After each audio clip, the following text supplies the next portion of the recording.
こんにちは、ゆかです。最近、映るんですとデジカメのちょうど間を撮ったようなすごく面白いガジェット、こちらのフラッシュバックというカメラを手に入れました。これだけ見ると一見フィルムカメラみたいなんですけど、実はフィルムは入っておりません。いろいろとフィルムっぽいところとデジタルっぽいところがあって、そのマリアージュというか、とってもいい塩梅にミックスされためちゃくちゃ面白いカメラなんですよ。まず一つ目にフィルムっぽいところはですね、ここの懐かしいようなダイヤル。これを回さないと写真を撮ることができません。止まるまで回してシャッターがやっと切れるんですけど、レンズは映るんですとほぼ同じようなレンズだと思うんですけど、まあまあ広角で、35ミリ換算で言うと20ミリぐらいなのかなわかんないけど、結構広角に撮れます。さらにフィルムっぽいところ、ここにフラッシュオンにできて、ここが赤く光ったらフラッシュが焚くことができます。こんな感じ。デジタルカメラなんだけど、27枚撮り切らないと、この中身を見ることができません。裏にディスプレイもないから、今撮ったのを確認することもできないし、27枚フィルムのロールが終わるまで、デジタルなのに中身が確認できないという仕様になっています。撮り終わったらアプリに取り込むことができます。アプリ自体もすごく可愛いんですけど、今私が使っている、このモデルがフラッシュバック 135V2 というものなんですけど、デジタルアンディスポーザブルカメラと書いております。こちら今撮り終わったので、アンロードトゥーラボっていうのがあって、フィルム的な感じで現像に送るみたいな感じですね。で、これをタップすると、3つの方法で送信することができて、カメラ自体とスマホを USB-C ケーブルでつなぐ。もしくは Wi-Fi につなぐ。もしくはテンポラリー Wi-Fi ネットワークみたいなのを作ってスマホをつなぐという3つの方法があります。TPO に合わせて変えればいいと思います。私はちょっと USB ケーブルでつなぎたいと思います。で、135V2 を開くと、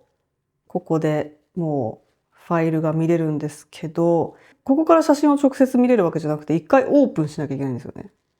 で、アプリに写真を送り込んで、アプリの中でフォトラボの方に行くと、今ロードしたフィルムロールがここに入っています。で、ビューってやると、これ私も今初めて見るんですけど、こんな感じで撮った写真を見ることができます。おー、いいですね。はい、こんな感じで撮った写真を全部見て、カメラロールに全部一発でここで保存することもできます。一旦ビューインギャラリーすると、今まで撮ったこのフィルムロールが全部見れるんですが、このちょっとわかりにくいけど、シェアボタンを押すと、ここにリーデベロップっていうのがあるんですよ。これを押してみると、フィルムタイプをなんと後から変えることができます。なので、ここはとてもデジタル的なんですけど、今使ってたのが、フラッシュバックディスポっていう名前のフィルターっていうか、フィルムタイプっていうふうにこの中では呼んでるんですけど、実際にはフィルター的なものだと思います。で、こんないろんなタイプのものがあって、選択することができます。ちょっとじゃあ、わかりやすく白黒を選んでみよう。もう一回フラッシュバックモノっていう風にやると、さっき見た写真ありましたよね。これが白黒フィルムで撮ったかのようにもう一回現像し直せるんですよ。これがデジタルならではの良さだけど、フィルムっぽさもある。両方いいとこ取りみたいなことができる機能になっています。今再現像したものもここにまた入ってくるので、やっぱりさっきの方が良かったなって思ったらこっちをまた保存することもできるし、白黒がいいとかっていう風にいろいろと実験してみることができるのがいいですよね。撮れた写真を見てみると、実は解像度が12メガピクセルあるんですよ。だから、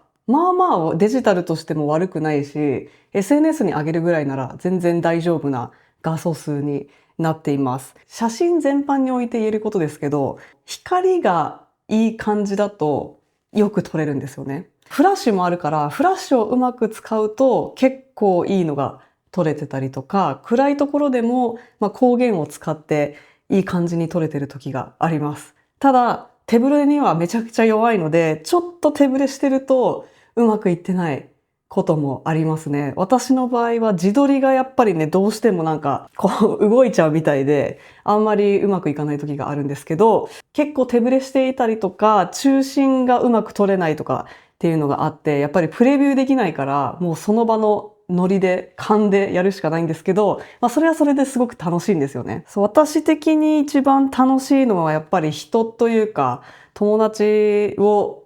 撮るのが一番楽しいし、このフォームファクターだし、この軽さだから、結構みんな楽しくカメラを回して、勝手に友達が撮ってくれたりもするんですよ。それも良くて、ちょっと高級コンデジとかだと、操作が難しかったり、なんかちょっと怖くて触れないみたいなことあるかもしれないけど、慣れ親しんだなんかちょっと懐かしい操作感だと、友達が撮ってくれたりとか、店員さんにも渡しやすかったりして、ちょっとみんなで撮ってくださいみたいな感じでお願いしやすかったりもします。で、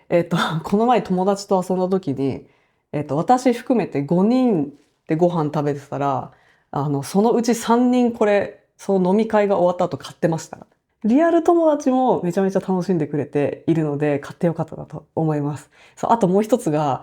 これで撮った写真を、なんか旅行だったりとか、ご飯とか遊びに行った後にみんなでシェアするじゃないですか。で、シェアした後に、これで撮った写真をそれぞれのインスタに上げてくれると、やったってちょっと思いますよね。自分が撮った写真をインスタのフィードのキュレーションに載せてもらうみたいなこともね、あったので、それぐらいこうなんかちょっとエモい感じの写真が撮れるので、めちゃくちゃ気に入っています。で、これがね、お値段がだいたい2万円ぐらいなんですけど、最近映るんですって3000円ぐらいするんですよね。だから3000円の映るんです。で、1回で使い切りじゃないですか。使い捨てになっちゃうんですけど、プラス現像代かかってくるので、なんやかんや一つのロール27枚撮るのに、だいたい5000円ぐらいかかるんですよね。だからそう考えると結構すぐ元が取れるっていうか、デジタルだからほぼ無限に使えるし、あんまりケチらずにシャッターを押せるのがすごくいいなと思います。やっぱりね、もうフィルムが高いから、なんか一回このパチンってやるのに、これ100円かとか思っちゃったりすると怖くて、なんかさりげない瞬間にあんまりこう気軽に押せないっていうことがあるんですけど、これなら無限なので全然バシバシ気軽に撮れるし、結果も結局そのアプリ経由だから、27枚を撮り終わるの待たなきゃいけないけど、一応すぐ見れるじゃないですか。それもすごくいいんですよね。ただアプリの設定の中で実はこのシューティングモードっていうのがあって、今私はデジカメモードにしてるんですけど、フィルムカメラモードっていうのにすると、さっきみたいにすぐに現像するんじゃなくて24時間現像を待たなきゃいけないっていうモードにすることもできます。ただそれはちょっと私的にはやりすぎなのでデジカメモードにしておりますが、さらにアナログっぽい体験が欲しいっていう人はね、このフィルムカメラモードにしてみたらいいと思います。あともう一つ面白いのがですね、こんな見た目なのにセルフタイマーが使えるんですよ。しかもアプリ側からセルフタイマーを使うことができるんですけど、セルフタイマーってオンにすると3秒、5秒、10秒選べて、一応これ回さなきゃいけないんですけど、3、2、1。これ取れた。取れた。一応取れました。ということで、なんか Bluetooth なのかなにつながって、一応セルフタイマーまでできちゃいます。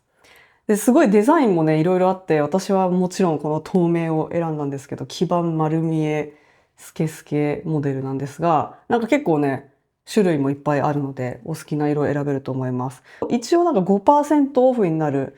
リンクがあるので、よかったら使ってみてください。ということで、今日は最近めちゃめちゃハマっているフラッシュバックの ONE35V2 の紹介でした。ドーパミンも出すぎて疲れちゃうっていうこともよくありますので、なるべく画面から離れるという努力の一環として使っておりますが、めちゃめちゃ楽しいです。という感じで、はい。もしよかったら概要欄のリンクからチェックしてみてください。それではまた次の動画でお会いしましょう。バイバーイ。